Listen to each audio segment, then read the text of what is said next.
దేవుని స్తోత్రం. ప్రకటన గ్రంథం 26వ అధ్యాయం మనం ధ్యానించబోతున్నాం. దానికి ముందుగా ఈ అధ్యాయంలో నేను అంశంని ఏమని దేవుడు మనసులో ఉంచారంటే, సూన్ కమింగ్ ఫ్యూచర్ ఈవెంట్స్, త్వరలో రాబోయే ముందున్న దినంలో జరగబోయే విషయంలో, ముందున్న దినంలో జరగబోయే కార్యముల్ని ఇక్కడ 26వ అధ్యాయంలో మనం చూడబోతున్నాం. ముందుగా కొన్ని విషయాలు మీతో పంచుకుంటున్నాను. మనం యేసయ్య త్వరలో వచ్చే కాలంలో ఉన్నాం. యేసయ్య అతి త్వరలో ఈ లోకంలోకి రాబోతున్నారు. సంఘాల్లో ప్రకటించబడకపోయినా యేసయ్య త్వరలో రాబోతున్నారు. నేను వైరాగ్యంతో ఒక చోట్లో యేసయ్య రాబోతున్న కాలంలో మనం ఉన్నాం, మన చుట్టూ ఇది జరుగుతుందని చెప్పి వాక్యం చెప్పి దిగిన వెంటనే ఇంకా ఒక సేవకుడు పైకెత్తి ఆయన బైబిల్ నుండి వేరే ఒక వాక్యాన్ని తీసుకొని నేను మీకు ఒక వాగ్దానం ఇస్తున్నాను అని చెప్పి దిగారు. మనందరికీ వాగ్దానం, ఆశీర్వాదం అంతా కూడా సంతోషం ఇస్తుంది. కానీ మనల్ని పరిశుద్ధతలో నడవలసిన కాలంలో ఉన్నాం. పరిశుద్ధతలో నడిపించే వాక్యం వినవలసిన కాలంలో ఉన్నాం. వాగ్దానం కాదు, జోకులు కాదు, కామెడీ కాదు, మనల్ని పుష్ చేయాలి, పరిశుద్ధ మార్గంలో పుష్ చేయాలి, బలవంతం చేయాలి, నిస్సలువను ఎత్తుకొని నడవమని బలవంతం చేయాలి. మీ పిల్లల పట్ల మీరు ఖచ్చితంగా లేకపోతే మీరు అనుకున్నట్లుగా మీ పిల్లలు ఉంటారా? ఉండరు. వారిని మీకు ఏ మార్గం సరైన మార్గమో ఆ మార్గంలో నడిచే రీతిగా మీ పిల్లల్ని మీరు చేసుకోవాలి.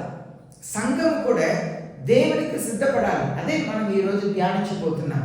26వ అధ్యాయంలో చాలా పాఠములు ఉన్నాయి. చూడండి, ఈ 26వ అధ్యాయం 1వ వచనం నుండి 6వ వచనం ఎలా ఉందంటే చాలా లోతైన కార్యములు ఉన్నాయి. 6 వచనాలే మనం ధ్యానించబోతున్నాం. 1వ వచనం నుండి 6వ వచనం వరకు చాలా లోతైన కార్యములు ఉన్నాయి. కనుక జ్ఞానంతో పరిశుద్ధాత్మదేవ నాతో మాట్లాడండి అని చెప్పి మనం నేర్చుకోబోతున్నాం. అంటే లోతైన కార్యములు చెప్తున్నా కనుక నేను అంత గొప్ప జ్ఞాని అని చెప్పి అర్థం కాదు. దేవుని వాక్యంలో అలాంటి విషయం ఉన్నది అని నేను చెప్తున్నాను. చూడండి, పోయిన వారం లాస్ ఏంజల్స్, యుఎస్లో అమెరికా దేశంలో లాస్ ఏంజల్ అనే ప్రాంతంలో, ఆ ప్రాంతంని ఒక వ్యక్తి వీడియో తీసి పెట్టారు. నా దగ్గర మొబైల్ ఫోన్లో ఉంది. ఒకవేళ నేను చూడాలంటే చర్చ ఇక్కడ అంతా చూడవచ్చు. ఒక్క నిమిషం 2 నిమిషం మాత్రమే ఉంటుంది. ఆయన చూపిస్తున్నారు. 4 రోజులకు ముందు లాస్ ఏంజల్స్ ఇలా ఉందండి అని చెప్పి చూపిస్తా. 4 రోజుల తర్వాత బూడిద అయిపోయింది. ఆ లాస్ ఏంజల్ ప్రాంతంలో హాలీవుడ్ అంటారు, ఇంగ్లీష్ సినిమాలు ఉంటారు కదా, దాంట్లో నటించే వాళ్ళు ఎక్కువ ఇల్లు కట్టుకున్నారు. చాలా కోటీశ్వర్లు ఉండే చోటు, చాలా ధనవంతులు ఉండే చోటు. 4 రోజులకు ముందు అందమైన పెద్ద పెద్ద బిల్డింగ్స్ అండి. 4 రోజుల తర్వాత ఎవరు ఊహించలేదు. లాస్ ఏంజల్ అంతా కాలిపోయింది. కొన్ని ఏకరాలు, కొన్ని వందల ఇల్లులు, కోటీశ్వర్ల ఇల్లులు కాలిపోయాయి. ఆయన వీడియోని తీస్తా ఆయన చెప్తున్నారు, దాచిపెట్టిన ధనం ఎక్కడ, సంపాదించిన ధనం ఎక్కడ, సౌకర్యమైన ఇల్లు ఎక్కడ, అన్నీ పోయింది క్షణంలో. ఎవరు ఊహించలే. నేను చెప్పేది పోయిన వారం జరిగింది. భయంకరమైన విపత్తు. కొన్ని వేల ఇల్లులు కాలిపోయాయి, కోటీశ్వర్ల ఇల్లులు. అలాగే సౌదీ అరేబియాలో భయంకరమైన ఎడారి, అది ఇసుక. అక్కడ మనకు నీళ్ళు తుఫాను వస్తుంది కదా గాలితో, అక్కడ గాలితో ఇసుక తుఫాను వచ్చింది. అలా ఇసుక వచ్చి ఇల్లు మీదంతా పడింది. మా పాస్టర్ గారు 6 నెలలు రాజస్థాన్లో ఉన్నారు. నేను అక్కడ రాజస్థాన్ వెళ్ళలేదు కనుక నేను డెసర్ట్ వెళ్ళలేదు. ఏరోప్లేన్లో వెళ్ళినప్పుడు డెసర్ట్ చూశాను కానీ కింద వెళ్ళలేదు. ఈ అరేబియా దేశంలో ఆ డెసర్ట్లో స్నో, మంచు పడుతుందంట. మంచు ఎడారిలో పడటం అనేది అది అసాధ్యం అంటే అసాధ్యం. భూమి పుట్టిన పుట్టినప్పటి నుండి కూడా జరగని ఒక కార్యం. ఎడారిలో మంచు పడుతుంది సౌదీ అరేబియా. అలాగే సౌదీ అరేబియాలో పోయిన వారం ముస్లిం సహోదరులంతా కూడా మెక్కా అనే ఒక ప్రాంతంలోకి వెళ్తారు కదా. అక్కడే ఆ ప్రాంతం అంతా కూడా వరద. మనకు వరద అంటే అక్కడ వస్తే ఏంటి అనుకుంటాం, అక్కడ వర్షం రావటమే అసాధ్యం. వాళ్ళు వర్షం చూడటమే కష్టం అండి. మనకు ప్రతి సంవత్సరం వర్షం వస్తుంది, కానీ వాళ్ళకి అలా కాదు, వర్షం రాదు. అలాంటి సౌదీ అరేబియాలో వరద అండి. వరద పట్టణంలో మాత్రమే కాదు, పల్లెటూరులో కాదు, పట్టణంలో కాదండి, ఎడారిలో వర్షం అండి, వరద అండి. నేను ఆ వీడియోలో మీకు చూపించి వాక్యం చెప్పాలనుకున్నా, నేను మర్చిపోయాను.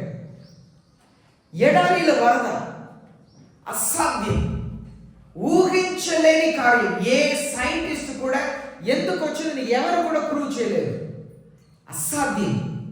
అలాగే ఒక నది ఉన్నది, అది దాని పేరు యూఫ్రటీస్ రివర్. ఆ యూఫ్రటీస్ రివర్ యేసయ్య ఏదెన్ తోటని ప్రారంభించినప్పటి నుండి ఉంది.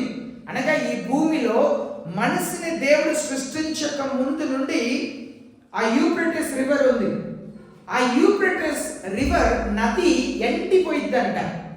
ఆ యూఫ్రటీస్ నది ఎండిపోయిన స్థలంలో దేవునికి విరోధంగా మనుషులు యుద్ధం చేయడానికి వస్తారంట. అప్పుడు దేవుడు తన నోటి మాట చేత మనుషుల్ని అంతం చేస్తారంట. అదంతా మనం 26వ అధ్యాయం నుండి మనం చదవబోతున్నాం. నేను ఇప్పుడు చెప్పే యూఫ్రటీస్ రివర్ యుద్ధం గురించి మనం ముందు కూడా చదివాము, ఇంకా కొంచెం మనం నేర్చుకుంటాం. ఒక ఆశ్చర్యమైన కారణం, ఇప్పుడు ఆ యూఫ్రటీస్ నది ప్రాంతంలో యుద్ధం జరగాలంటే, నేను ఒకసారి 17వ అధ్యాయం అనుకున్నాను, అక్కడ నుండి నేను చెప్పాను, ఆసియా ఖండం నుండి 20 కోట్ల మంది దాకా వస్తారు యుద్ధంలో గురించి చెప్పాను.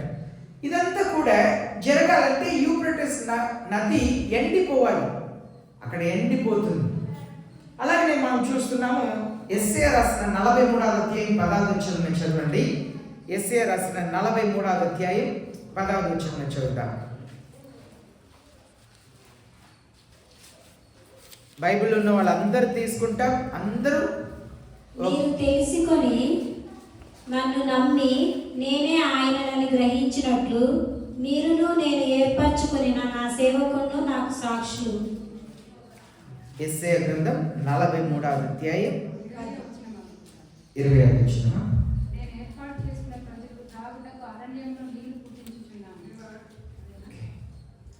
నేను ఏర్పాటు చేసుకున్న ప్రజలు త్రాగుటకు అరణ్యంలో నీళ్లు పుట్టించున్నాను, ఎడారిలో నదులు కలుగజేయుచున్నాను, అడవి జంతువులను అడవి కుక్కలను నిప్పుకోలను నన్ను కనపరచును. చూడండి, ఎడారిలో దేవుడు నీరుని రప్పిస్తున్నారు. మనం చివరి దినంలో ఉంటున్నాం. అలాగే యునైటెడ్ అరబ్ ఎమిరేట్స్ అంటారు, యుఏఈ, యునైటెడ్ అరబ్ ఎమిరేట్స్ అంటారు. అక్కడ దుబాయ్ ఆ ప్రాంతంలో ఒకే రోజు 2 సూర్యుడు ఉదయించారు. ఎవరైనా ఎప్పుడైనా చూసామా? పుట్టినప్పటి నుండి ఇప్పటి వరకు ఎవరు చూడలేదు కదా.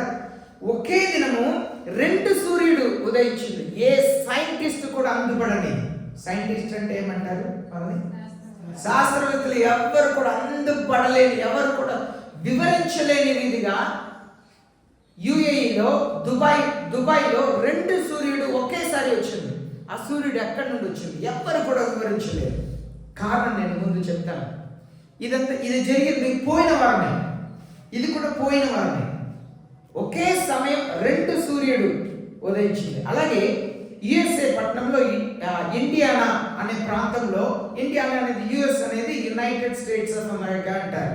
యునైటెడ్ స్టేట్స్ చాలా మనట్లాగే చాలా రాష్ట్రం ఉంటుంది. అక్కడ ఇండియానా అనే ప్రాంతంలో ఒక రాత్రి 2 మూన్ వచ్చింది, 2 చంద్రుడు, ఒకే రాత్రి 2 చంద్రుడు.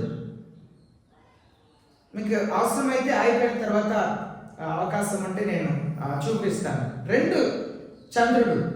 ఎలా ఇదంతా మనం చదువుతాం. లూకా రాసిన 21వ అధ్యాయం, లూకా రాసిన 21వ అధ్యాయం 25వ వచనం నుండి చదువుతాం. లూకా 21:25 నుండి చదువుతాం.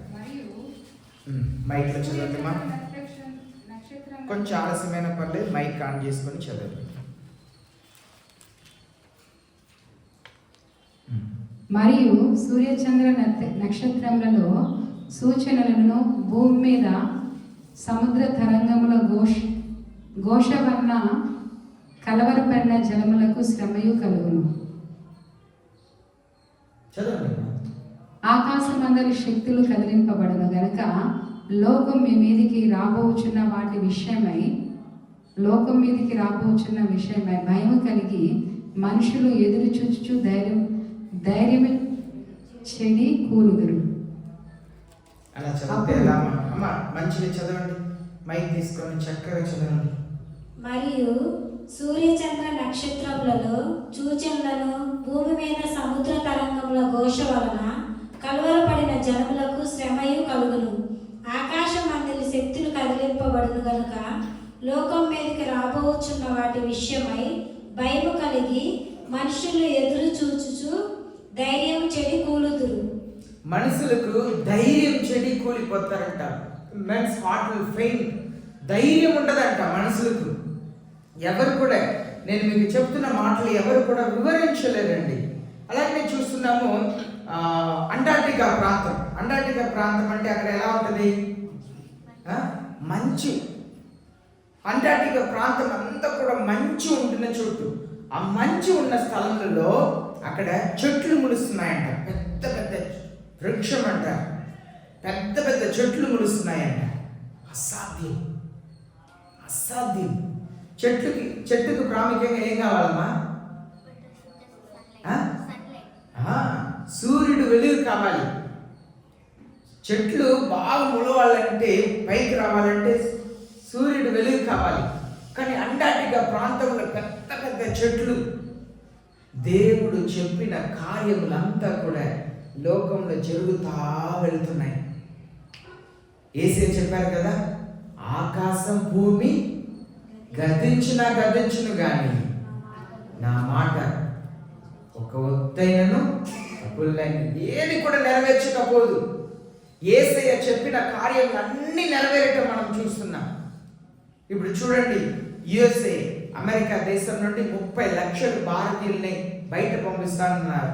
ఇప్పుడు 20వ తారీఖు తర్వాత 18 లక్షలు ఇండియన్స్ భారతీయులు మాత్రం 18 లక్షల మంది అక్కడ నుండి బయట రావాల్సిన అవసరంతో ఉంటుందంట. దాన్ని ఇవాక్యువేషన్ అంటారు. ఇవాక్యువేషన్ అంటే నీ ఇష్టం ఉన్నా లేకపోయినా పెట్టి సర్దుకుని వెళ్ళు అంటారు. అయ్యా నాకు పెద్ద ల్యాండ్ ఉంది, బిల్డింగ్ ఉంది, కొంచెం టైం ఇవ్వండి, నేను నమ్ముకుంటాను, వెళ్ళిపో, అంతే. దాన్ని ఇవాక్యువేషన్ అంటారు. అండి నాకు కొన్ని వస్తువులు ఉన్నాయి, తీసుకొని వస్తాను, తీసుకుంటే పరిగెత్తు వెళ్ళు అని పంపిస్తారంట, పంపబడబోతున్నారంట. అలాగనే చైనా దేశంలో మనం చూస్తున్నాము. ఆ పేరు నాకు గుర్తు రావట్లేదు. ఆ పట్టణంలో అందరూ అన్నిటిని వదిలేసి వెళ్ళిపోతున్నారంట. ప్రజలు అక్కడి నుండి బయటకు రావటం మొదలుపెట్టారు. ఆస్ట్రేలియా దేశం నుండి ప్రజలందరూ కూడా తమ దేశంలోకి వెళ్ళటం మొదలు పెడుతున్నారు. అలాగే కువైత్ అనే ప్రాంతంలో ఇక్కడ నుండి చాలా మంది పనికి వెళ్ళారు కదా, భారతీయులు మాత్రమే 3000 మందిని వెనక పంపిస్తున్నారంట. అన్ని దేశం నుండి ఎవరెవరు వెళ్ళారో తమ సొంత దేశంలోకి వెళ్ళమని చెప్పి పంపిస్తున్నారు. మనం భయంకరమైన కాలంలో ఉన్నాం. ఇదంతా దేవుడు చెప్పినట్లుగా అన్ని నెరవేరుస్తున్న ఈ కాలంలో మనం చేయవలసిన కార్యం, be ready for the Lord's coming. Yesayya రాకడకు చాలా సిద్ధంగా ఉండాలి. ఊరికనే ఏదో వచ్చిన ఒక జీవితం జీవిస్తుంటే మనం విడవబడబోతున్నాం.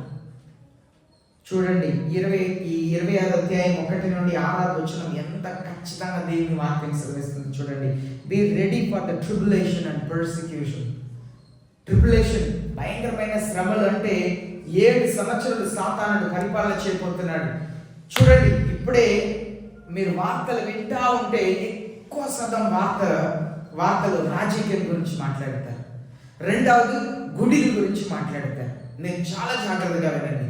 ఇదంతా కూడా సాతానుడు పరిపాలనకు అన్ని సిద్ధమవుతుంది. సాతానుడు పరిపాలనకు అన్ని సిద్ధపరుస్తున్నారు. ఆయన సాతానుడు మత్తమును పట్టుకొని ముందుకు వస్తాడు కనుక భయంకరమైన. తర్వాత భయంకరమైన కాలం మన ముందు వస్తుంది కనుక మనల్ని మనం సిద్ధపరచుకోవాలి. ఇప్పుడు 1-2 వచనాలను చదువుతాం. 1వ వచనం 2వ వచనం. ప్రకటన గ్రంథం 25వ అధ్యాయం 1వ వచనం 2వ వచనం చదువుతాం. మరియు పెద్ద సంఖ్యలను చేత పట్టుకొని అగాధం యొక్క తాళపు చెవి గల యొక్క దూత పరలోకం నుండి దిగి వచ్చుట చూచితిని. అతడు ఆది సర్పమును అనగా అపవాదియు సాతానును అను ఆ ఘట సర్పమును పట్టుకొని 1000 సంవత్సరములు వానిని బంధించి అగాధంలో పడవేసి ఆ 1000 సంవత్సరములు గడిచే వరకు ఇక జనములను మోసపరచకుండునట్లు అగాధమును మూసి దానికి వచనాలు. ఇప్పుడు మనం ఇక్కడ చూస్తున్నాము, ఒక దేవదూత పరలోకం నుండి దిగి వస్తున్నారంట. ఆయన చేతిలో ఏముందంట? ఒక తాళం ఉంది. ఇంకా ఒక చేతిలో ఏముంది? పెద్ద సంగలి ఉంది. దాన్ని తీసుకొని వస్తున్నాడంట. వచ్చి సాతానుడిని పట్టుకొని ఆయన బంధించి ఆ తాళముతో పాతాళాన్ని తెరిచి దాంట్లో సాతాన్ని పడేసి తాళం వేస్తాడంట. జాగ్రత్తగా ఆలోచన చేయండి. సాతానుడు ఎలాంటి వాడు? భయంకరుడు, మోసకారుడు. అదే ఇప్పుడు చదివాం కదా, ప్రజల్ని మోసం చేసేవాడు. యేసే ఏమన్నారు? ఈ లోకంలో ఉన్నవాడి కంటే మీలో ఉన్నవారు గొప్పవారు అన్నారు. అనగా ఈ లోకంలో సాతానుడు ఎలాంటి వాడు? గొప్పవాడు.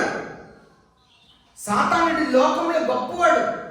ఈ లోకంలో ఉన్నవాడి కంటే మీలో ఉన్నవారు గొప్పవారు అన్నారు యేసయ్య. అయితే చూడండి, ఇప్పుడు ఆ సాతానుడిని, లోకంలో గొప్ప సాతానుడిని ఒక్క దేవదూత, ఎంతమంది దేవదూతలు వచ్చారంటండి? అందరు చెప్పాలి. ఎంతమంది దేవదూతలు వచ్చారంట? ఒక్క దేవదూత వచ్చి సాతానుడిని పట్టుకొని, లోకంలో గొప్పవాడైన సాతాన్ని పట్టుకొని సంగళ్ళతో బంధించాడంట. ఇప్పుడు ఆ ఒక్క దేవదూత కంటే సాతానుడు గొప్పవాడ, చిన్నవాడా? మీరు ఎవరిని పట్టుకొని బంధించగలుగుతారు? మీరు ఎవరిని పట్టుకొని బంధించగలుగుతారండి? మీకంటే చిన్నవాళ్ళు, మీకంటే బలహీనులు. అవునా? ఒక దేవదూత కంటే బలహీనుడు సాతానుడు, ఒక దేవదూత కంటే చిన్నవాడు సాతానుడు. అలాంటి వాడే మనల్ని మోసం చేస్తున్నాడంట, లోకంని మోసం చేస్తున్నాడంట, ప్రజల్ని బెదిరిస్తున్నాడంట. మనం కొన్నిసారి దురాత్మని చూసి, సాతాన్ని చూసి బెదిరిపోతున్నాం కదా, భయపడిపోతున్నాం.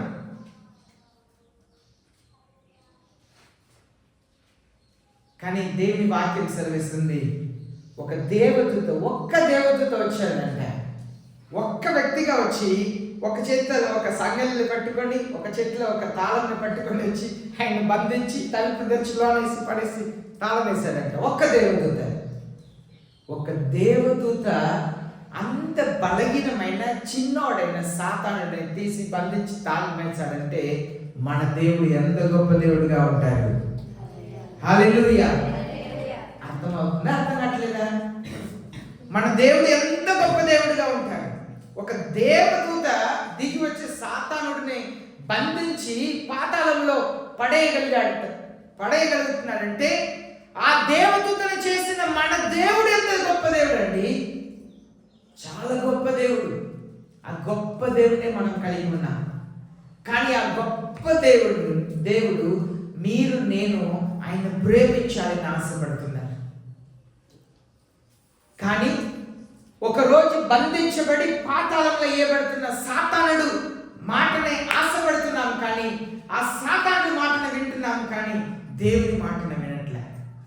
అది ప్రారంభం నుండి మనుషులకు ఉన్న ఒక రోగం. ఆదామవ్వతో దేవుడు ఎప్పుడెప్పుడు వచ్చి మాట్లాడతారంట? ఏదైతే తోటంలో చల్లని పొట్టని ఉంది కనుక మనం సాయంత్రం అనుకుంటున్నాం. సాయంత్రం కాదు, చల్లని పొట్టలో వచ్చి మాట్లాడుతున్నారంట కనుక మనం సాయంత్రం అనుకుంటున్నాం. ఎన్ని రోజులు మాట్లాడారంట? వాళ్ళని పుట్టించిన రోజు నుండి, తోటల నుండి బయట పంపించిన రోజు వరకు ప్రతిరోజు వచ్చి మాట్లాడారంట. ఇప్పుడండి లోకంలో ఎన్ని చెట్లు ఉన్నాయి, అన్నిటికి పేరు పెట్టాలా? జంతువులు, ఆకాశ పక్షులు, చేపలు అన్నిటి పేరు పెట్టాలా? అన్ని పనిని ఎంత కాలం చేశారో ఆదాము. ప్రతిరోజు దేవుడు మాట్లాడాలంట. సాతాను ఎన్నిసార్లు మాట్లాడాడండి ఏదైనా తోటంలో? ఎన్నిసార్లు? ఒక్కసారి. ఎవరి మాటని నమ్మారు? ఎవరి మాటని నమ్మారు? బాప్తిసం ఇచ్చి ప్రతిరోజు వాక్యం చెప్పిన ఎవడో ఒక దొంగ వచ్చి ఒక 4 మాటలు మంచిగా చెప్తే బైబిల్ తీసుకొని పరిగెత్తా. ఏసేపుడు అదే సమస్య. ఆయనే పుట్టించారు వాళ్ళని. ప్రతిరోజు మాట్లాడతారంట. కానీ ఒకే ఒక రోజు సాతాను ఏదైతే తోటలో వచ్చాడు. ఎన్నిసార్లు మాట్లాడాడు? ఒక్కసారే మాట్లాడాడు. ఎవరి మాటని నమ్మారు? సాతాను మాట అంత ఇంపుగా ఉంటుంది, అంత నమ్మసక్యంగా ఉండిద్ది. ఆయన మాట్లాడితే ఎలా ఉండిద్ది అంటే, దానికి మాటల చేతనే ఈనాడు మోసపరుస్తుంటారు కదా. మాటల చేతనే మోసపరుస్తారు. అలా వచ్చి మాట్లాడితే గుండె రాయలాంటి గుండె కూడా కరిగిపోయింది. ఇంట్లో తినటానికి లేదండి, 4 రోజులు అయిందంటే అంటే గుంటలా ఎవరు నేను ఇంతే ఉన్నవాళ్ళు హృదయం కూడా కరిగిపోయి తమ ఏదైనా తీసుకో కదా. సాతానుడు మోసకాడు, మోసపరిచేవాడు. అలాంటి సాతానుడిని ఒక్క దేవతతో వచ్చి బంధించి పాతాళంలో వేశారంటే ఆ దేవదూతని చేసిన మన దేవుడు గొప్ప దేవుడు అండి. కనుక మనం దిగులు పడని అవసరం లేదు, భయపడని అవసరం లేదు. లూకా రాసిన 8:31 వచనంలో మనం చదువుతున్నాము, దెయ్యాలను వేసే వెళ్ళగొట్టక ముందు ఆ దెయ్యాలు ఇలాగ బ్రతిమలాడిందంట. అయ్యా మమ్మల్ని ఆ పాతాళంలోనికి పంపించవద్దు అని చెప్పి బ్రతిమలాడిందంట. లూకా రాసిన 8:31 వచనంలో బ్రతిమలాడిందంట. దెయ్యాలు వచ్చి మమ్మల్ని ఆ పాతాళంలోనికి పంపించవద్దు బ్రతిమలాడిందంట. అలాగే మత్తయి రాసిన 8:29 వచనంలో దెయ్యాలు వచ్చి అడుగుతున్నాయంట, మా సమయమునకు ముందే మమ్మల్ని ఎందుకు బాధ పెట్టడానికి వచ్చారు? మత్తయి రాసిన 8:29 వచనం, మా సమయమునకు ముందే వచ్చి మమ్మల్ని బాధ పెట్టడానికి వచ్చారా? దానికి అర్థం ఏంటంటే దెయ్యాలకు పాతాళం తెలుసు, వాళ్ళని బంధించడానికి ఒక సమయం ఉందని తెలుసు. అర్థమవుతుందండి? నేను 2 వచనాలు సమయం అయితే చెప్పి నేను చదవకుండా చెప్తున్నాను. చదువుతామా? చదివి వెళ్తామా? ఓకే, చదవండి. లూకా 8:31. ఇంత ఆలస్యం చేస్తుంటే మళ్ళీ వాక్యం టైం ఎక్కువైందంటారు. యేసు నీ పేరేమని వాడిని అడగగా చాలా దేవుడు వాడిని వచ్చి ఉండేను గనుక వాడు తన పేరు సేన అని చెప్పి పాతాళంలోనికి పోవుటకు తమకు ఆజ్ఞాపింపవద్దని ఆయన పాతాళమునకు మమ్మల్ని పోవుటకు ఆజ్ఞాపించవద్దు అని చెప్పి వేడుకొన్నారంట. ఇప్పుడు మత్తయి రాసిన 8:29 చదువుతాం. వారు, ఇదిగో దేవుని కుమారుడా, నీతో మాకేమి, కాలం రాకమునిపే మమ్మల్ని బంధించుటకు ఇక్కడికి వచ్చితువా అని కేకలు. ఇప్పుడు కాలం రాకముందే మమ్మల్ని బంధించడానికి వచ్చారా? ఇంగ్లీష్ బైబిల్ ఏమని ఉందంటే, before the time did he come to torment us, మమ్మల్ని బాధించడానికి వచ్చారా అంటే ఇప్పుడు దురాత్మలకు ఏం తెలుసు? 2 విషయాలు తెలుసు. ఏదైతే తెలుసు? పాతాళంలో ఒకటి ఉంది, చివరిగా మమ్మల్ని అక్కడే వేస్తారని తెలుసు. బాధ పెట్టడానికి, బంధించబట్టడానికి మాకు ఒక టైం ఉందని తెలుసు. అర్థమైందా? కానీ ఆ దురాత్మలకు అన్ని తెలుసు. పాతాళంలో ఒకటి ఉండిని తెలియదు ఎవరు? మనుషులు. దురాత్మల్ని బంధిస్తారు దేవుడు, వేధిస్తారు దేవుడిని తెలియదు ఎవరు? మనుషులు. దురాత్మలకు పాతాళం తెలుసు, బంధించబట్టడానికి ఒక టైం ఉందని కూడా తెలుసు. మనం ఎప్పుడు చనిపోతామని తెలియకపోయినా కూడా జోబు నుండి డబ్బు తీసి కాణికి ఇవ్వాలంటే అంత ఆలోచన చేస్తాం. ఎల్ఐసిలో చూడండి, కోట్ల డబ్బు ఉన్నాయంట. ఎల్ఐసిలో క్లెయిమ్ చేయడానికి ఎవరు లేక చాలా మంది డబ్బు వేసుకొని నామిని పేరు కూడా, నా భార్యకి ఎందుకు వేయాలి, నేను చేస్తే నా డబ్బు గవర్నమెంట్కి పోయినా పర్లేదు కానీ నా భార్యకి వెళ్ళకూడదు. ఇలాంటి వాళ్ళు కూడా ఉన్నారు. నామిని పేరు రాయరు, పిల్లల పేరు రాయరు, కొన్ని కోట్ల డబ్బు ఎల్ఐసిలో అలా గవర్నమెంట్ తీసుకొని వాడుతున్నారు. మీరు బైక్ స్టాండ్కి వెళ్ళండి, బస్ స్టాండ్కి వెళ్ళండి, బైక్ స్టాండ్కి వెళ్ళండి, దుమ్ము పట్టి తుప్పు పట్టిపోయి వరుసగా బండిలు ఉంటుంది. చూస్తున్నారండి? ఎవరైనా చూస్తున్నారా? దుమ్ము పట్టి తుప్పు పట్టి వరుసగా పెట్టి ఉంటారు. ఎవరి బండి అది? ఎక్కడో ఏ యాక్సిడెంట్లో చనిపోతే బంధువులు కూడా బండిని ఎక్కడ పెట్టి ఈయన బయలుదేరి వచ్చారో తెలియక బండిని తీసుకోవటానికి ఎవరు లేక అలాగే ఉన్న బండి. ఈనాడు మనసులు మనకు ఒక భయం లేదు, మనం మరణిస్తాం. యేసే చెప్పారు, మీ మీ ఆర్థిక డబ్బుతో మీరు మనుషుల్ని సంపాదించుకోండి అన్నారు. కానీ మనం మనుషులే కాదు, దేవుని కృపను కూడా మనం సంపాదించలేని దౌర్భాగ్య స్థితిలో ఉన్నాం. ఇప్పుడు సాతానుడిని ఎన్ని సంవత్సరాలు బంధించారంటే 1000 సంవత్సరాలు బంధించారు. ఎన్ని సంవత్సరాలు అండి?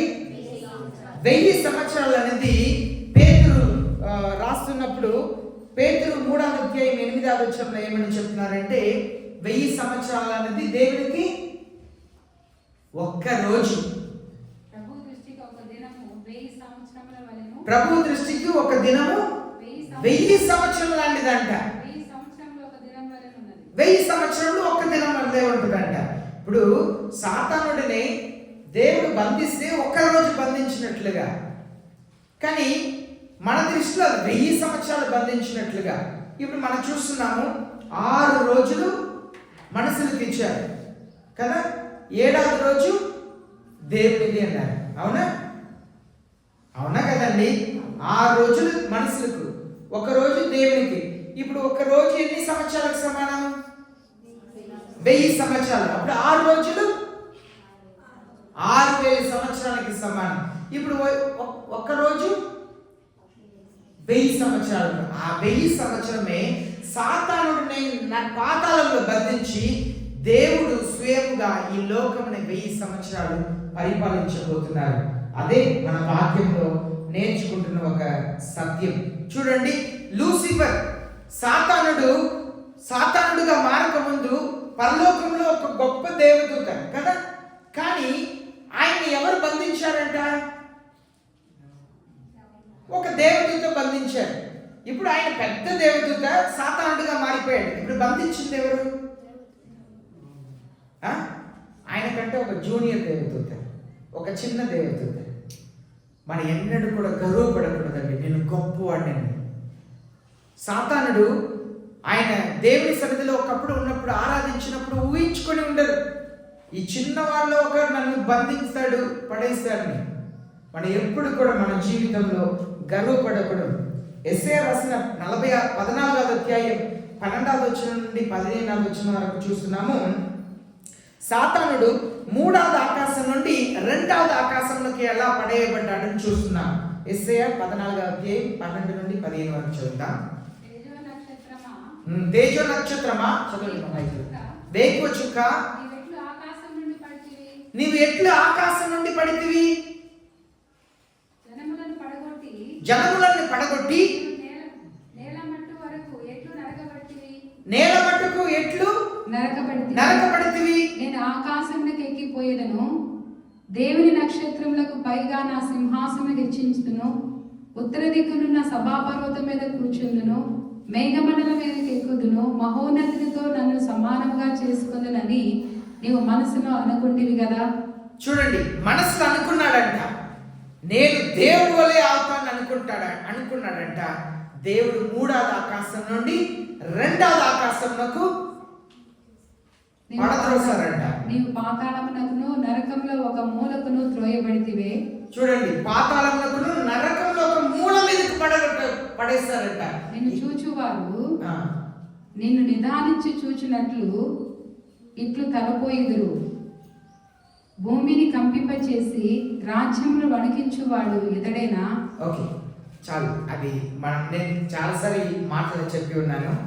మనసులో అది ఆ వచనం ఏం చెప్తుందంటే, నరకంలో వెళితే మీరు అలా నరకంలో వేదనతో నన్ను మోసం చేసేవాడు ఎక్కడ ఉన్నాడో అని చెప్పి చూసి ఉంటే ఎక్కడ ఉంటాడంట సాతానుడు? పాతాళంలో. చదివారు కదా, ఒక మూల మీద ఉంటాడంట సాతానుడు. నిజమండి, నరకంలో ఉన్నవారు నన్ను మోసపరిచిన వాడు ఎవడు, నన్ను క్షమించనీయకుండా చేసిన వాడు ఎవడు, నన్ను కోపం రప్పించి మా ఎదుట వ్యక్తిని చంపేటట్టుగా చేసిన వాడెవడు? నన్ను దేవునికి ఇవ్వకుండా, దేవునికి లోబడకుండా మోసపరిచిన వాడు ఎవడు అని చెప్పి అక్కడ పళ్ళు కొరుకుటయు ఏడుపు ఉంటుందంట. ఎవడు ఆయన సాతాను గాడు ఎవడిని వెతికితే ఆయన ఎక్కడ ఉంటాడంట? ఒక మూల మీద ఉంటాడంటండి సాతానుడు. సాతానుడిని మొదటిగా 3వ ఆకాశం నుండి 2వ ఆకాశంలోకి దేవుడు పడేశారంట. ఇప్పుడు మరలా 2వ ఆకాశం నుండి భూమి మీద పడేసినది చూడండి. ప్రకటన గ్రంథం 12వ అధ్యాయం 9వ వచనం. ప్రకటన గ్రంథం 12వ అధ్యాయం 9వ వచనంలో 2వ ఆకాశం నుండి భూమి మీద పడేశారంట, త్రోసివేశారంట. చదవండి. కాగా సర్వలోకమును మోసపుచ్చుచు అపవాది అనియు సాతాననియు పేరు గల ఆది సర్పమైన మహాఘట సర్పము పడద్రోయబడెను. అది భూమి మీద పడద్రోయబడెను. చూడండి, రెండవదిగా ఆయన భూమి మీద పడేశారంట, దేవుడు త్రోసేశారంట. ఇప్పుడు 20వ అధ్యాయం 1 నుండి 3 వరకు మనం చదువుతున్నాం. అది పాతాళంలో పడేస్తారంట. అదే మనం ధ్యానిస్తున్నాం. ఓకే, వదిలేయండి. ఇప్పుడు ఇదిగోండి 3వ ఆకాశం నుండి 2వ ఆకాశం, 2వ ఆకాశం నుండి భూమి మీద, భూమి నుండి పాతాళంలోనికి. ఇప్పుడు ప్రకటన 20వ అధ్యాయం 10వ వచనం, పాతాళం నుండి అగ్నిగుండముకు పంపిస్తారంట. 10వ వచనం చదువుతాం. 20వ అధ్యాయం 10వ వచనం. వారిని మోసపరిచిన అపవాది అగ్ని గంధకములు గల గుండంలో పడవేయబడెను. చూడండి, చివరికి ఎక్కడ పడేయబడ్డారంట? అగ్నిగుండంలో పడేస్తారంట. ఇప్పుడు సాతానుడు ఇక్కడ నుండి తన గర్వం వల్ల ఎక్కడ వచ్చాడు? కిందకు వచ్చేసాడు. కానీ యేసయ్య పై నుండి కింద భూమికి వచ్చి మరణించిన తర్వాత పాతాళంలో ఉన్న వాటితో మాట్లాడి మరలా ఎక్కడ వెళ్ళిపోయారు? పైకే వెళ్ళిపోయారు. దేనివల్ల? తన తగ్గింపు వలన, తన తగ్గింపు స్వభావం వలన యేసయ్య కిందకు వచ్చి మరలా పైకి వెళ్ళాడంట. మనం ఎన్నడూ కూడా మనల్ని మనం హెచ్చించకూడదండి. నేను గొప్పవాడిని అనే ఆలోచన ఎన్నడూ కూడా రాకూడదు. మనం ఎప్పుడు కూడా మన మనసులో మనల్ని గురించిన ఒక తగ్గింపు ఎప్పుడు కూడా మనసులో ఉండాలి. గర్వం అనేది మన మనసులో రాకూడదు. చూడండి, యెషయా 11వ అధ్యాయం 6వ వచనం నుండి 9వ వచనం వరకు ఆ 1000 సంవత్సరాల భూమి ఎలా ఉంటుందని సెలవించబడి ఉంది. చూడండి, యెషయా గ్రంథం 11వ అధ్యాయం. బైబిల్ ఉన్న వారు, చదువుతున్న పిల్లలందరూ తీయాలి, చదివే వాళ్ళందరూ తీయాలి. యెషయా రాసిన 11వ అధ్యాయం 6 నుండి 9 వచనాలు చదువుతాం. తోడేలు గొర్రెపిల్ల యొద్ద వాసము చేయును, చిరుతపులి మేకపిల్ల యొద్ద పండుకొనును, దూడయు కర్మసింహమును పెంచబడిన కోడెయు కూడుకొనగా బాలుడు వాటిని తోలును. ఆవులు ఎలుగులు కూడి మేయును, వాటి పిల్లలు ఒక చోటనే పండుకొనును. ఎద్దు మేయునట్లు సింహము గడ్డి మేయును. పాలు కుడుచు పిల్ల నాగుపాము పుట్ట యొద్ద ఆట్లాడును. నిడినాగు పుట్ట మీద పాలు విడిచిన పిల్ల తన చెయ్యి చాచును. నా పరిశుద్ధ పర్వతం అంతటను ఏ మృగమును హాని చేయదు, నాశనము చేయదు. ఇది 1000 సంవత్సరముల భూమి ఎలా ఉంటుందంటే, ఏదైనా తోటంలో ఎలా ఉందో అలాగే 1000 సంవత్సరాల పరిపాలన ఉంటుందంట. అక్కడ సింహం కానీ అన్ని మీరు చదివారు కదా తెలుగులో, అన్ని కూడా కలిసి ఉంటుందంట. అక్కడ బాలుడు ఉంటాడంటే ఆ 1000 సంవత్సరాలు యేసయ్య పరిపాలన చేసేటప్పుడు కూడా పెళ్ళిళ్ళు జరుగుతూ ఉంటుంది, పిల్లలు కంటానే ఉంటారు. అర్థమవుతుందా? పిల్లలు కూడా ఉంటారు. ఆ 1000 సంవత్సరాల పరిపాలన ఏదైనా తోటంలో ఉన్నట్లుగా అన్ని కలిసి ఉంటాయంట. ముందు మానవుడిని దేవుడు ఎలా చేశారు? వెజిటేరియన్ కన్నా నాన్ వెజిటేరియన్ కన్నా ఎలా చేశారండి? వెజిటేరియన్గా చేశారు. ఎప్పుడు మానవుడు నాన్ వెజిటేరియన్గా మారిపోయాడు? పాపం చేసిన తర్వాత. దానికి నోవాహు ఆ ఓడ నుండి దిగి వచ్చిన తర్వాత దేవుడు అన్నింటినీ తినటానికి అనుమతించాడు. కానీ ప్రారంభంలో దేవుడు వెజిటేరియన్గానే మానవుని సృష్టిస్తారు. ఆ 1000 సంవత్సరాల్లో కూడా అలాంటి ఒక పాము పక్కన అలా వెళ్తున్నా కూడా మీరు వెళ్ళి అలా ఆడుకుంటున్నా కూడా అది ఏం చేయదంట. అది దేవుని పరిపాలన అలా ఉంటుంది. కానీ ఆ 1000 సంవత్సరాల్లో కూడా దుర్మార్గులు కూడా ఉంటారని దేవుని వాక్యం సెలవిస్తుంది. ఆ 1000 సంవత్సరాలు దేవుని పరిపాలన సమయంలో కూడా దుర్మార్గమైన మనుషులు భూమిలో ఉంటారు అని చెప్పి దేవుని వాక్యం స్పష్టంగా సెలవిస్తుంది. ఇప్పుడు కూడా రోమిలకు రాసిన 8వ అధ్యాయం 25వ వచనంలో మనం చదువుతున్నాము, భూమిలో ఉన్న జంతువులు, ఆకాశ పక్షులు అంతా కూడా మూలుచున్నాయంట. ఆ దేవుని పరిపాలన కొరకు మూలుచున్నాయంట. ఎందుకు?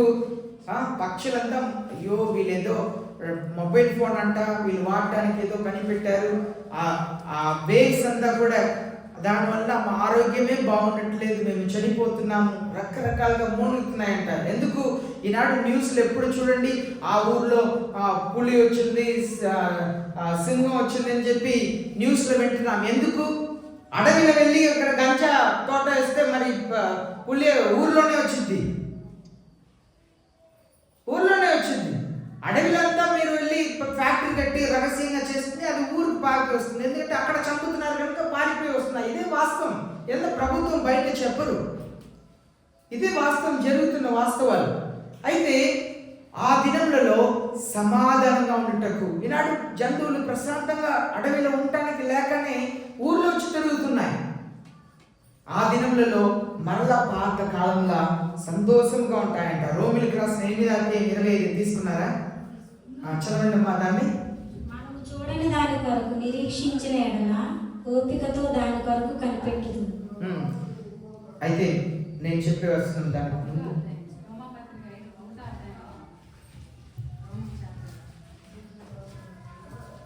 చదవండి మా. ఈ లోకంలో ఉన్న all creations they wait for God's redemption. ఈ లోకంలో ఉన్న సృష్టిలు అంతా కూడా మూలుగుతున్నాయంట, ఎప్పుడు మాకు రక్షణ వస్తుందని చెప్పి. ఇప్పుడు మనం 3వ వచనంలో మనం చదువుతున్నాము, ప్రకటన గ్రంథం 25వ అధ్యాయం 3వ వచనంలో ఆయన బంధించి ఉంచారంట. 1000 సంవత్సరాలు బంధించి ఉంచారు. ఇప్పుడు మా మైక్ కింద పెట్టింది, బంధించారు. ఇప్పుడు మనం చూస్తున్నాము మోసపరిచేవాడు అని చెప్పి అక్కడ రాయబడి ఉంది. ఇప్పుడు 1000 సంవత్సరాల తర్వాత ఆ సాతానుడిని ఒకసారి దేవుడు బయటకు పంపిస్తారు అని చెప్పి సెలవించబడి ఉంది. సాతానుడిని బయట పంపిస్తున్నప్పుడు అప్పుడు దేవునికి విరోధముగా యుద్ధం చేయటకు ఆయన వస్తాడు. దాని గురించి మనం వేరే విషయంలో ధ్యానిస్తాం. ఇప్పుడు 5వ వచనం 4వ వచనం మనం ధ్యానిస్తాం. 4వ వచనం చదవండి. అంతటి సింహాసనములను చూచితిని, వాటి మీద ఆసీనులై ఉండు వారికి విమర్శ చేయుటకు అధికారం ఇయ్యబడింది. మరియు క్రూరమృగమునకైనను దాని ప్రతిమకైనను నమస్కారం చేయక తమ నసముల యందు గాని చేతుల యందు గాని దాని ముద్ర వేయించుకొనని వారిని యేసు విషయమై తామిచ్చిన సాక్ష్యము నిమిత్తమును దేవుని వాక్యము నిమిత్తమును చిరిచ్ఛేదనము చేయబడిన వారి ఆత్మలను చూచితిని. ఇప్పుడు ఈ 1000 సంవత్సరాలకు ముందు శ్రమల దినం 7 సంవత్సరాలు వచ్చింది. సాతానుడే స్వయంగా ఈ లోకాన్ని పరిపాలించబోతున్నాడు. అప్పుడు దేవుని పిల్లలకి శ్రమలు వచ్చిందంట. వాళ్ళు ఎలా మరణిస్తారంట, ఎలా మరణిస్తారు కూడా రాయబడి ఉంది. ఏం చేస్తారంట? తలని నరికి చంపుతారంట. సరేనా? ఇది ఎవరికి? పాస్టర్లకి కదా, మామూలు కాలకు, అది పాస్టర్లకి. వాళ్ళు ఏమైనా మేము బ్రతుకుతాం కాదు. ఇది ఎవరికి? దేవుని పిల్లలందరికీ, క్రైస్తవులందరూ కూడా మహాశ్రమంలో వెళ్తారంట. మహాశ్రమంలో దేవుని కొరకు నిలబడి వారిని తలని నరికి చంపుతారంట. భయంకరమైన దినములు. 7 సంవత్సరాలు సాతానుడి లోకంని పరిపాలించబోతున్నాడు కనుకనే ఈ టెక్నాలజీ గ్రోత్ అంతా కూడా ఇప్పుడు కూడా చూడండి, గవర్నమెంట్ ప్రయాసపడుతున్నారు. 1 నేషన్ 1 ఎలక్షన్ అంటే ఒకే ఒక ప్రధాని, ముఖ్యమంత్రి ఎవరు లేడు, ఆయన చెప్పిందే వీళ్ళు చేయాలి, లేకపోతే తీసి పడేసి.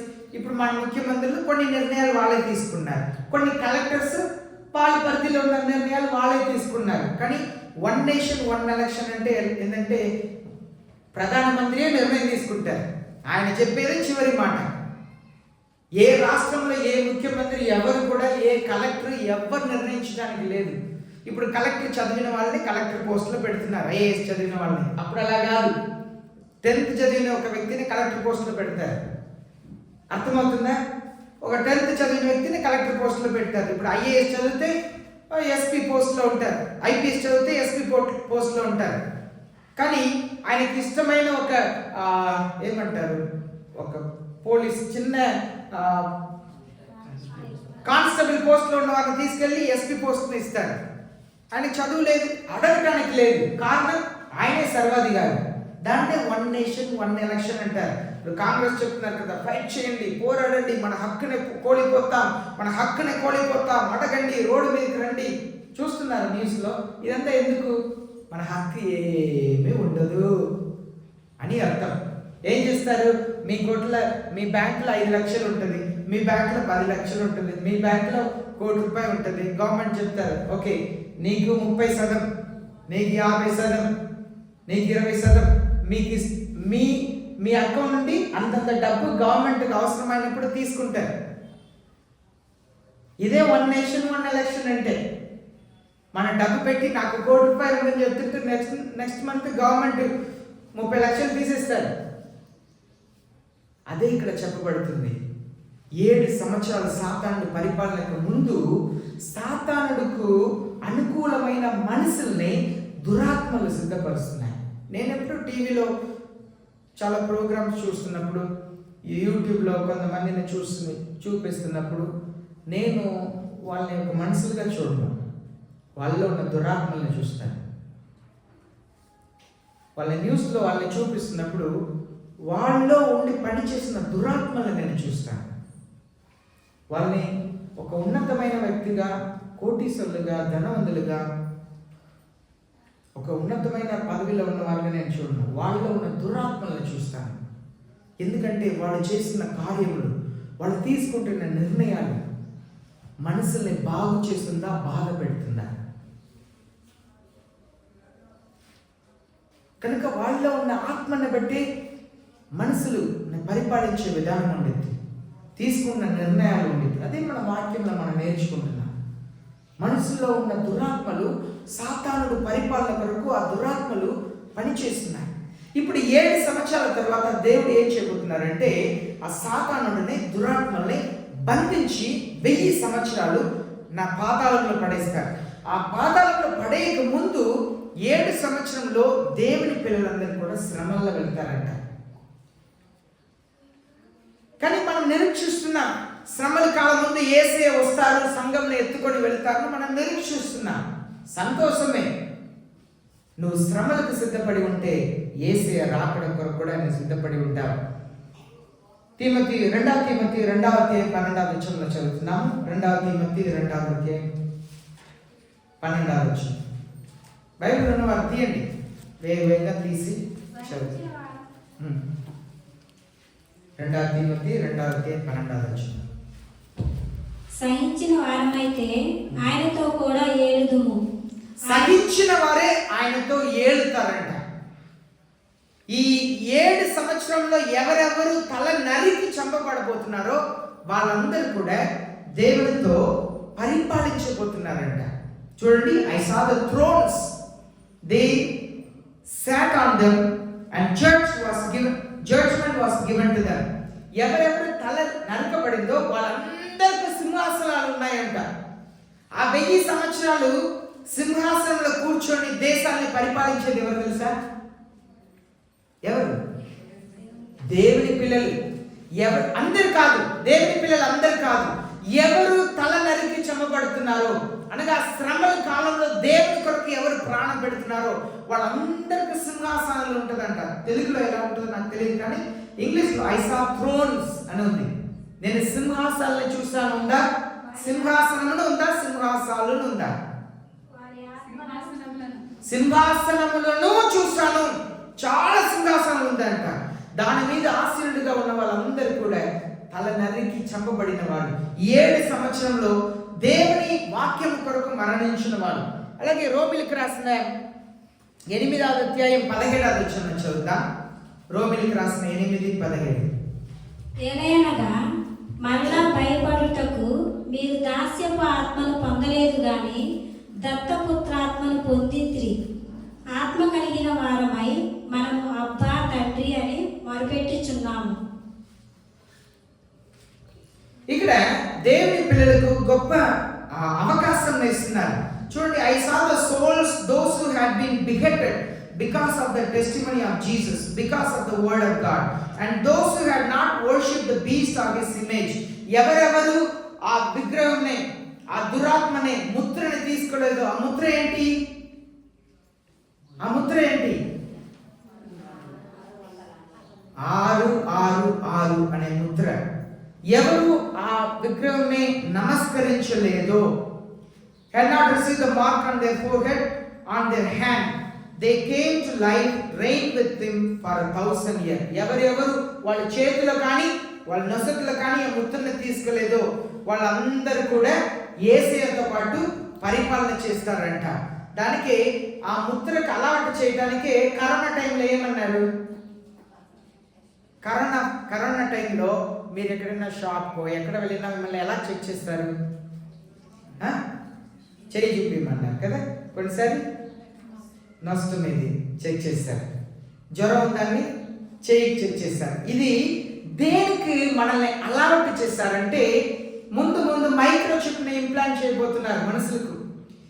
దానికి ఇప్పుడు మీరు కొత్తగా మనకు పాన్ కార్డ్ 2 అని చెప్పి ఇంట్రొడ్యూస్ చేశారు. అందరు కూడా పాన్ కార్డ్ ఉన్న వాళ్ళందరూ కూడా పాన్ కార్డ్ 2కు మారిపోవాలి అని చెప్పారు. ఇదంతా తీసుకొచ్చి మైక్రోచిప్లో పెడతారు. ఈ మైక్రోచిప్ని చేతులైనా పెట్టుకోవాలి, నష్టం ఏదైనా పెట్టుకోవాలి. దాన్ని మనందరికి అలవాటు చేయటానికే ఇదంతా బయోవార్ అంటారు. కరోనా అంతా కూడా ఒక రోగం కాదు, బయోవార్. అది తుపాకీ లేకుండా, ఒక కత్తి లేకుండా యుద్ధం ఇది మనుషులను చేసింది. మనల్ని అలవాటు చేయడానికే ఆ సిస్టమ్ని తీసుకొచ్చారు. మెడికల్ ఫీల్డ్లో ఉన్నవారు ఉన్నారు. కరోనాకు ముందు చేతిలో ఫీవర్ చెక్ చేశారండి? కరోనాకు ముందు లేదు. ఇదంతా అలవాటు చేశారు. నెక్స్ట్ ఒక పాండమిక్ వస్తుంది. నేను దేవుని చిత్తమైతే కొన్ని వీడియోస్ మీకు చూపిస్తాను. మనల్ని హెచ్చరిస్తున్నారు. ఆ రోగం పేరు ఇప్పుడు చెప్తున్నారు HMBV అని ఒక వైరస్ అని చెప్తున్నారు. ఇది కాదు మనుషులను చంపేది. సీర్స్, SEERS, సీర్స్ అనే ఒక కరోనా లాంటి సీర్స్ ఒక రోగం. సీర్స్ 2025 బిల్ గేట్స్ అనబడిన వ్యక్తి కరోనా వచ్చే ముందు 4 సంవత్సరాల ముందు చెప్పారు, ఒక పాండమిక్ వస్తుంది, సిద్ధపడండి. ఆయన ఇప్పుడు ఏం చెప్తున్నారంటే, నేను అప్పుడే చెప్పాము, మీరు సిద్ధపడలేదు కనుక చాలా నష్టం జరిగింది, దానికంటే బాగా సిద్ధపడండి. 2025లో సీర్స్ ఒక పాండమిక్ వస్తుంది, మహమ్మారి వస్తుంది. న్యూస్ని చూడండి. ఇదంతా కూడా సాతానుడు పరిపాలనకు ముందు ఈ లోకంని న్యూ వరల్డ్ ఆర్డర్ అంటారు, రీసెట్ అంటారు. కరోనా టైంలోనే ఏం చెప్పారంటే రీసెట్ అన్నారు. ప్రపంచంని మరలా ఒక మునుపటి స్థితికి తీసుకురావటం. మన ఫోన్ని రీసెట్ చేస్తున్నాం కదా, అలా రీసెట్ చేశారంట. ఇప్పుడు మరలా ఒక న్యూ వరల్డ్ ఆర్డర్, ప్రపంచంలో ఒక నూతనమైన కార్యాన్ని తీసుకురావడానికి ప్రయత్నం చేయబోతున్నారు 2025లో. దానికి మనం ఈ కార్యములు అంతా చూస్తున్నాం. 7 సంవత్సరంలో భయంకరమైన శ్రమ. నువ్వు యేసయ్యకు ఇష్టమైన ఇప్పుడు నువ్వు కష్టపడకపోతే యేసయ్య కొరకు నువ్వు శ్రమను అనుభవించలేవు. ఇప్పుడు దేవుని సంఘంలో నువ్వు కూర్చోలేకపోతే, దేవుని వాక్యంని నువ్వు ధ్యానించలేకపోతే, నువ్వు దేవుని వాక్యంని ధ్యానించలేవు, ప్రార్థన చేయలేవు. అలాంటి భయంకరమైన కాలంలో మనం వస్తున్నామని దేవుని వాక్యం సెలవిస్తుంది. ప్రకటన గ్రంథం 3:21 మనం చదువుతున్నాం. జయించే వారందరూ కూడా ఆయన సింహాసనంలో కూర్చున్నటకు వాళ్ళకి అవకాశం ఇస్తారంట. జయించే వాళ్ళందరూ కూడా దేవుని సింహాసనంలో ఉంటారంట. ఎవరెవరు భయంని జయించి, శోధనని జయించి యేసయ్య కొరకు ప్రాణం పెడతారో వాళ్ళందరూ కూడా సింహాసనాల మీద కూర్చొని యేసయ్యతో పాటు పరిపాలన చేస్తారంట. అలాంటి గొప్ప అవకాశాన్ని దేవుడు ఇవ్వబోతున్నారు. మనం దేవుని పిల్లలు చిన్న చిన్న విషయాలకే కూర్చోలేకపోతున్నాం అంటే చర్చ్ నుండి మెసేజ్ టైంలో బయట వెళ్ళటం, దాని గురించి నేను చెప్పట్లేదు. ఎందుకంటే అందరికి చిన్న చిన్న సమస్యలు ఉంటుంది. అది నేను కూర్చోలేకపోతున్నానంటే అలా అనుకోవద్దు. నేను చెప్పేది క్రీస్తులో మనం విశ్వాస జీవితంలో నిలబడలేకపోతున్నాం, ప్రార్థన చేయలేకపోతున్నాం, దేవుని సన్నిధిలో ఉండలేకపోతున్నాం. మనం సిద్ధపడాలి. చాలా మంది యేసయ్య వస్తున్నారు, సిద్ధపడండి సిద్ధపడండి. నేను వాక్యమైన సేవకులు చెప్తుంటారు, భర్త దూర దేశంలోకి పనికి వెళ్ళిపోయాడు, భార్యను వదిలిపెట్టి. భార్యకి చెప్తున్నాడు, నువ్వు నాకు నమ్మకంగా ఉండు అని చెప్పి వెళ్ళిపోయాడు. సరేనా? ఇప్పుడు భార్య భర్త మరలా చెప్తున్నాడు, నేను రావడానికి 7 సంవత్సరాలు పట్టింది అని చెప్పినాడు.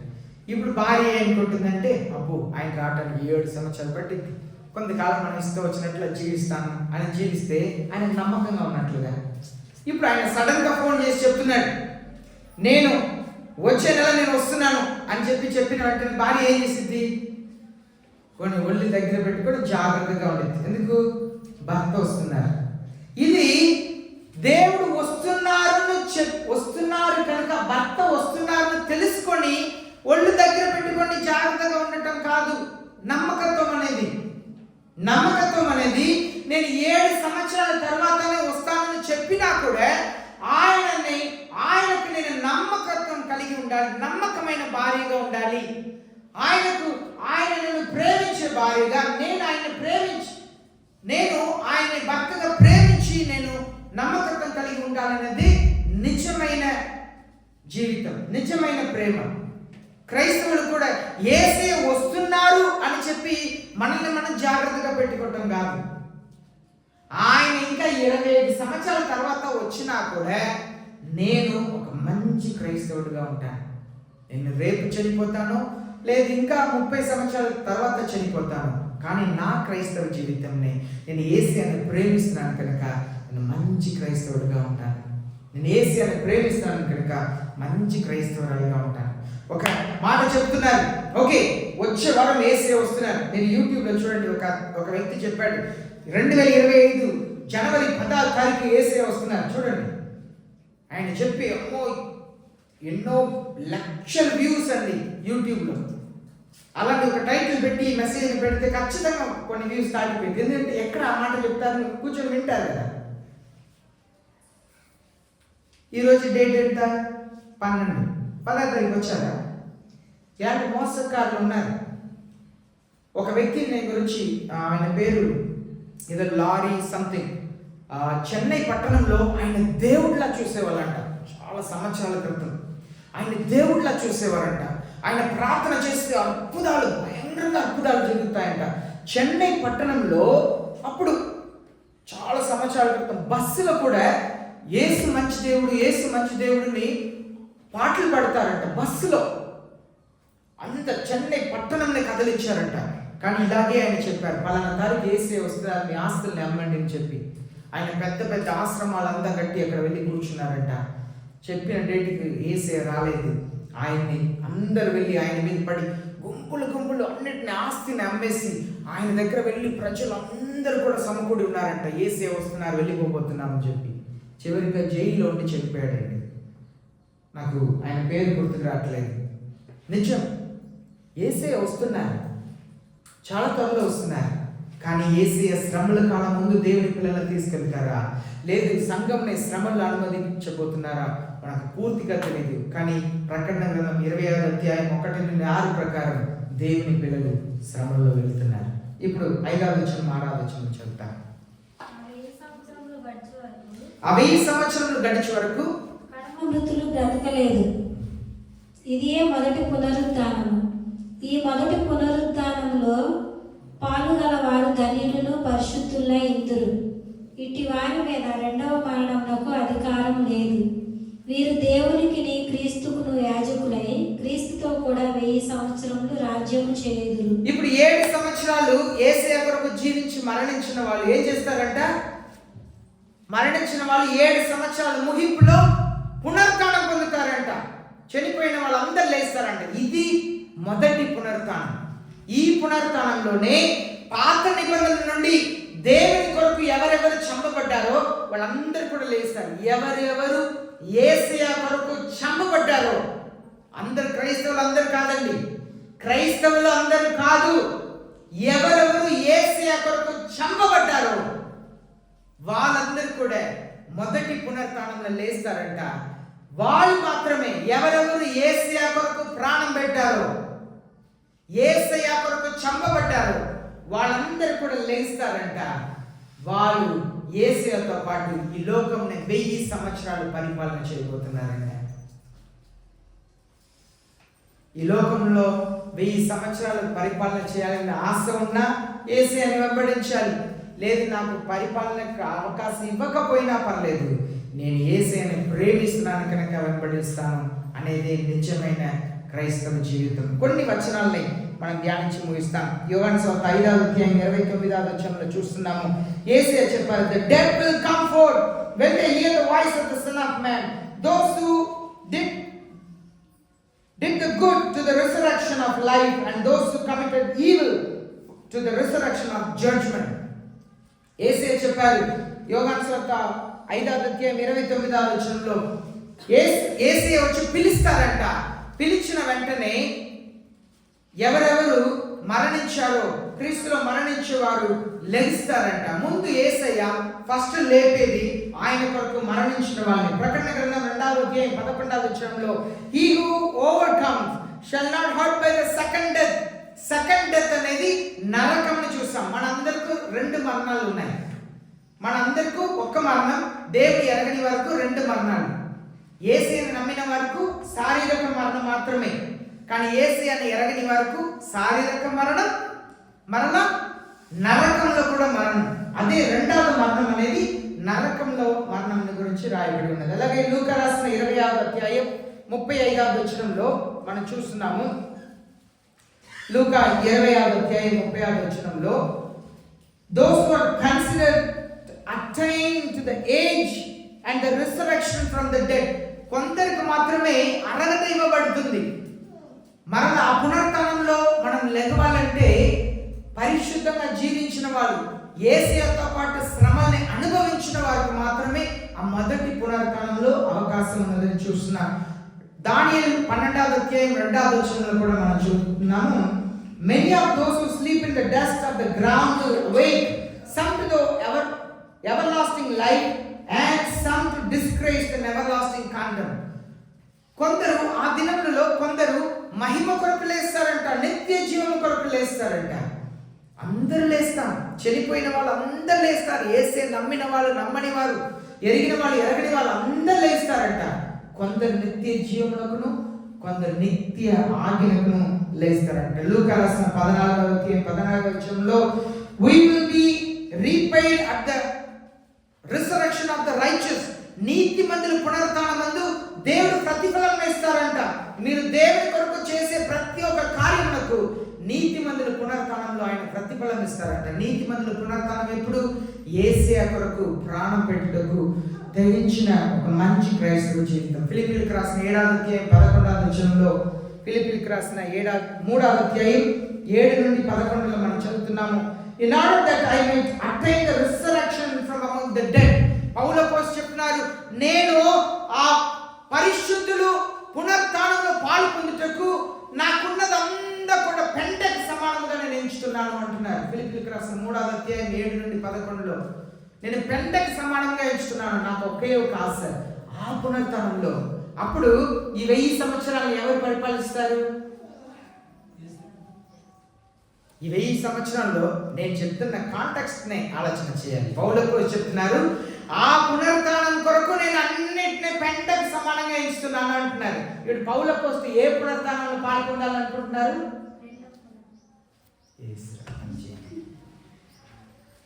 ఆ పరిశుద్ధులు నీతిమంతుల పునరుత్థానంలో ఎవరు యేసయ్య కొరకు చంపబడుతున్నారో పౌలు అపోస్తలుని తల నరికి చంపారు. ఆయన అదే ఆశపడ్డారు, ఈ పునరుత్థానంలో పాల్గొనాలి. అప్పుడు ఈ 1000 సంవత్సరాల పరిపాలనలో ఎవరు కూడా పరిపాలనిస్తారు? పౌలు అపోస్తలుడు కూడా. ఒకవేళ పౌలు అపోస్తలుని మీరు చూడాలని ఆశపడుతున్నారా? ఒకవేళ యవ్వన వయసులో ఉన్న వాళ్ళు, చిన్నపిల్లలు, యేసయ్యని ఎరగని వారు, యేసయ్య వద్దున్న వారు, తిరుగుబాటు చేసేవాళ్ళు, అవిధేయత కలిగిన వాళ్ళు, ఒకవేళ యేసయ్య వచ్చి విడవబడిన 7 సంవత్సరాల పరిపాలన కూడా లోకంని ఆశపడి జీవించినా మీరు ఖచ్చితంగా పౌలుని చూస్తారు. ఎవరెవరు యేసయ్య, మీకు అర్థమవుతుందా? ఎవరెవరు ఈ లోకంలో యేసయ్యని ప్రేమించకుండా ఎత్తబడకుండా 7 సంవత్సరాల శ్రమ కాలంలో యేసయ్య కొరకు మరణించకుండా ఈ లోకంని ప్రేమించి ఈ లోకం కొరకు జీవిస్తే యేసయ్య రాకడ పోయింది. 7 సంవత్సరాలు సాతాను పరిపాలన పోయిన తర్వాత 1000 సంవత్సరాలు ప్రారంభించింది. అప్పుడు కూడా మీరు బ్రతికి ఉంటారు అంటున్నాను. అర్థమవుతుందా? అప్పుడు మీరు యేసయ్యనే చూస్తారు, పరిశుద్ధుల్ని చూస్తారు, పౌలుని చూస్తారు. ఇంకా ఎంతమంది యేసయ్య కొరకు చంపబడతారో వాళ్ళని కూడా చూస్తారు. కానీ దేవుడు ఎంత మంచి దేవుడు అంటే సాతానుడిని పాతాలను పెట్టేసి 1000 సంవత్సరాలు పరిపాలించి ప్రజల్ని ఆకర్షించుకుంటారంట. అదే లూకా పత్రికలో ఒక మాట ఉంది, in the end days I will attract the people to me. నేను ప్రజల్ని నా వైపు ఆకర్షించుకుంటాను. అది 1000 సంవత్సరాలు ప్రజలు చాలా మంది యేసయ్యను నమ్ముకుంటారంట. ఎందుకంటే పౌలు కోసం మాట్లాడతారు, యెషయా ప్రవక్తని 2గా చీల్చారంట, వచ్చి మాట్లాడతారు. స్టెఫన్ని రాలేసి చంపారంట. స్టెఫన్ ఒక్కొక్క ప్రాంతంలో వెళ్ళి మాట్లాడతారంట. చాలా మంది యేసయ్యను నమ్ముకుంటారంట ఆ 1000 సంవత్సరాల్లో. కానీ ఆ 1000 సంవత్సరాల్లో కూడా కొంతమంది చెడ్డవాళ్ళు ఉంటారంట. ఆ 1000 సంవత్సరాల తర్వాత సాతానుడిని విడుదల చేస్తానని 4వ వచనం చూసాం కదా. అప్పుడు ఆయన అవిధేయులైన వారిని అందరినీ తీసుకొని యేసయ్యకు విరోధంగా వస్తే అప్పుడే ఈ లోకం ముగింపు వస్తుంది. అనగా సూర్యుడు రాలిపోతాయి, నక్షత్రాలు రాలిపోతాయి, ఆకాశం ఒక చాప చుట్టబడినట్లుగా చుట్టబడతాయి. ఈ లోకం చివరి ముగింపు వచ్చేది ఆ సమయంలోనే. అయితే యేసయ్య మన దగ్గర కోరుకుంటున్నదంతా కూడా నిజంగా ప్రేమించాలి యేసయ్యని. నిజమైన క్రైస్తవులు శ్రమలకు అప్పగించబడతారు. శ్రమల నుండి పారిపోయే వాళ్ళు క్రైస్తవులు కాదండి. ఎన్ని శ్రమలైనా నేను యేసయ్యని నమ్ముకున్నాను, నేను యేసయ్యకు సాక్షిగా ఉండాలి కనుక నేను ఎంతైనా పడతాను, ఎంతైనా సహిస్తాను. మనం చాలాసార్లు నేను సహించలేను అంటారు. కారణం ఏంటంటే నీలో ఇంకా పరిశుద్ధాత్మ దేవుడు లేరు. పరిశుద్ధాత్మ దేవుడు ఉన్నవాళ్ళు సహిస్తారు, భరిస్తారు. సమస్త విధంలో అది ఇంట్లైనా, పని చేసే చోట్లైనా, సమాజంలో అయినా దేవుని కొరకు భరిస్తారు. యేసయ్య మిమ్మల్ని నన్ను పిలిచింది ఆయన కొరకు సహించమని పిలిచారు. ఒకవేళ నీకు అప్పగించబడిన శ్రమ ఇదేనేమో, ఒకవేళ శ్రమల కాలం ముందే నీకు దేవుడు ఈ శ్రమను అనుమతించారేమో, దానికి ముందే యేసయ్యని తీసుకెళ్ళిపోతారేమో. కానీ శ్రమల్ని సహిస్తున్నావా, లేదా శ్రమల నుండి పారిపోవాలనుకుంటున్నావా? ఈనాడు కొందరు శ్రమల నుండి సంఘంలో సేవకులు యేసయ్య చెప్పారు, ఆయన నిన్ను సరైన సమయంలో హెచ్చించినట్లుగా ఆయన బలమైన హస్తం కింద ఉండమన్నారు. సేవకుడు బలంగా మాట్లాడితే, మిమ్మల్ని గద్దిస్తే, క్రమపరిస్తే ఉండలేరు. నన్ను ఎవరు ఇలా మాట్లాడలేదు, నేను ఒప్పుకోను, అక్కడ నుండి వెళ్ళిపోవటానికి ప్రయత్నం చేస్తాను. ఓర్చుకోవాలి. దేవుని పిల్లలు ఇప్పుడే మనం దేవుని కొరకు మనల్ని సమర్పించకపోతే ఆ భయంకరమైన దినంలో మనం ఉండలేమండి. Live in the line with the word of God, because the world's events are happening in line with the word of God. దేవుని వాక్యం సెలవించిన రీతిగానే లోకంలో జరుగుతుంది కనుక నువ్వు కూడా దేవుని వాక్యం చెప్పినట్లుగానే జీవించు. ఎందుకంటే లోకంలో అన్ని దేవుడు చెప్పినట్లుగా జరుగుతుంది. నువ్వు కూడా దేవుడు చెప్పినట్లుగా జీవించు. Be prepared. You may have to die in tribulation. ఆ మహాశ్రమల దినంలో నువ్వు మరణించవలసిన పరిస్థితి వచ్చిందేమో. నిన్ను నువ్వు ఆత్మీయంగా సిద్ధపరచుకో, బలపరచుకో, ధైర్యపరచుకో. నీ ఆత్మ బలంగా ఉండాలి. మన శరీరం బలంగా ఉంచటం కాదు, ఆత్మ బలంగా ఉండాలి, ఆత్మలో స్థిరంగా ఉండాలి. దానికి పౌలు చెప్తున్నారు, బాల్య పురుషుడు నశించిపోయిను, నా లోపల మేము బలంగా ఉన్నాం, బయట మేము బలహీనమైన వారమే, కానీ లోన విశ్వాసంలో బలంగా నేను దేవుని కొరకున్నాను. You will rule with Jesus if you are willing to live with God. యేసయ్యతో పాటు జీవించడానికి ఇష్టపడిన వాళ్ళందరూ కూడా యేసయ్యతో పాటు పరిపాలన చేయబోతున్నారు. ప్రియమైన దేవుని జనమా, దేవుని పిల్లలు శ్రమలకు అప్పగించబడి ఉన్నారు. అది 7 సంవత్సరాలు శ్రమలు అయ్యవచ్చు, లేదు మీ ఇంట్లో శ్రమలు అయ్యవచ్చు, మీ పని చేసే చోట్లైనా సరే దేవుడు దేవుని పిల్లల్ని శ్రమలకు అప్పగించారు. యేసయ్య సుఖమైన జీవితంని జీవించాలి. యేసయ్య ఆయన కొరకు అందరు ఇచ్చిన డబ్బుతో ఒక రథం కొనుక్కలే. యేసయ్యకు రథం అవసరం లేదా? ఆయన అవసరం ఉంది, ఆయన కొనుక్కలేదు. ఆయనకు ఇవ్వబడిన కాணிకలంతా పేదలకు పంచుతా ఉన్నారు. మనం దేవుని మీద మనసు ఉంచుతాం. దేవుని పిల్లలు మన శ్రమలకు అప్పగించబడి ఉన్నాం కనుక భరించాలి. సమస్యలో నిలబడాలి. సమస్య నుండి పారిపోకూడదు. సమస్యను దాటి పారిపోకూడదు. సమస్యలు దేవుని కొరకు భరించాలి. చెప్పాలి యేసయ్య దగ్గర, మీ కొరకు నేను భరిస్తున్నా. కొన్నిసార్లు చెప్తాం కదా, నా బిడ్డ కొరకు నేను చూస్తున్నా, లేకపోతే మన దేవుడు చెప్పాలి, యేసయ్య మీ కొరకు నేను భరిస్తున్నాను ప్రభువా. లేకపోతే మనం ఏదైనా చేయగలుగుతాం కదా, వెళ్ళిపోవచ్చు, మన ఇష్టం, మనం ఏదైనా చేయొచ్చు. కానీ దేవుని కొరకు భరించాలి. యేసయ్య చెప్పాలి, యేసయ్య మళ్ళీ ప్రేమిస్తున్నాను కనుక నేను ఎన్ని దెబ్బలు పొందుతున్నాను యేసయ్య, మళ్ళీ ప్రేమిస్తున్నాను కనుక నేను ఎంత సాధిస్తున్నాను యేసయ్య. ఇదంతా మీ జ్ఞాపకార్థ గ్రంథంలో మీరు ఉంచుతున్నాను, నేను నమ్ముచున్నాను. నాకు తగిన సమయంలో ప్రతిఫలం ఇస్తానని నమ్ముచున్నాను ప్రభువా. అలాంటి జీవితమే క్రైస్తవ జీవితం. క్రైస్తవ జీవితం అంటే ఏదో సరదాగా వచ్చి చర్చలో కూర్చొని 10 రూపాయలు కాணிక వేసేసి 2 పాటలు పాడి చప్పట్లు కొట్టి కూర్చొని వాక్యం వినలేం కాదండి. లోకంని విడిచిపెట్టవలసిందే. దేవుని కొరకు వైరాగ్యముగా జీవించాలి. మంచి క్రైస్తవుడిగా జీవించాలి. మంచి క్రైస్తవుడిగా జీవించాలి. దేవుని కొరకు సమస్తంని సహించాలి. బాధలంతా సహించాలి. పౌల పోస్టు లాంటి వారు మన పౌల పోస్టు గురించి చాలా రాయబడి ఉంది. కానీ యేసయ్య శిష్యులు అందరూ కూడా ఇలాంటి బాధలు అనుభవించారు. మనకు తోమా గురించి కొన్ని ఉన్నాయి. తోమా రాసింది కానీ జీవితం అంతా రాయబడలేదు. ఒకవేళ రాసి ఉంటే పరిశుద్ధాత్మ దేవుడు అది కూడా బైబిల్లో ఉంచేవారు. ఎలాగ పౌల పోస్ట్ ఆ ఊరికి వెళ్ళారు, ఈ ఊరికి వెళ్ళారు, అన్నీ ఉంటుంది. తోమాన గురించి కూడా చెన్నైలో ఈ ప్రాంతానికి వెళ్ళారు, కేరళలో ఈ ఊరికి వెళ్ళారు, ఇక్కడ సినగా కట్టారు, చర్చ్ కట్టారు, 7 సినగా కట్టారు, 7 చర్చ్ కట్టారు, అన్నీ ఉంటుంది. పౌల పోస్టు గ్రంథాలు దొరికింది కనుక పరిశుద్ధాత్మ దేవుడు అనుమతించారు కనుక మన దగ్గర ఉంది. మిగిలిన అపోస్తులు అందరూ పని చేయని వాళ్ళ ఊరికనే తెచ్చారా? లేదు. వాళ్ళు కూడా దేవుని కొరకు జీవించి శ్రమలు పడి మరణించారు. వాళ్ళ గ్రంథాలు దొరకలేదు కనుక పరిశుద్ధాత్మ దేవుడు బైబిల్లో ఉంచలేదు. కనుక దేవుని పిల్లలు మనం పిలువబడేదే శ్రమలు అనుభవించటకు. మహాశ్రమ వస్తుంది. 7 సంవత్సరాలు నమ్మినా నమ్మకపోయినా సిద్ధపడకపోయినా మీకు నాకు వస్తుంది. సిద్ధపడతాం. యేసయ్య తన కృపను అనుగ్రహించిన గాక. ఆమేన్. మోకరిస్తాం, ప్రార్థన చేస్తాం. అందరూ మోకరిస్తాం, ప్రార్థన చేస్తాం. ప్రియమైన దేవుని జనమా, యేసయ్య సంగమా, నిజమండి మీరు వింటున్న మాటలు సత్యం. నేను దేవుని ఎదుట చెప్తున్నాను. యేసయ్య నాతో ఉన్నారు. పరిశుద్ధాత్మ దేవుడు నాకు సాక్షిగా ఉన్నారు. మిమ్మల్ని మాయమాలపరచాలనో లేదు నాకు అనుకూలమైన వాక్యం చెప్పాలనో నేను నిలబడట్లే, నేను మాట్లాడట్లేదు. దేవుడు నాకు సాక్షిగా ఉన్నారు. మీరు దేవుని ఎదగాలి. మీరు మంచి క్రైస్తవులుగా ఉండాలి.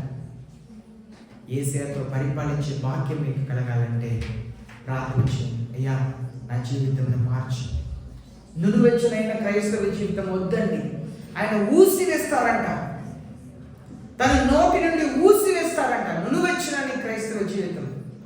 ఏదో ఊరికనే పేరు క్రైస్తవులు ఊసివేస్తారంట దేవుడు.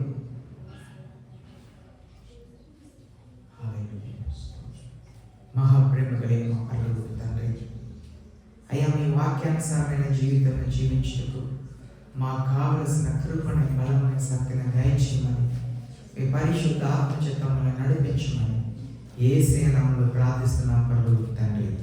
ఆమేన్. దేవుని స్తోత్రం.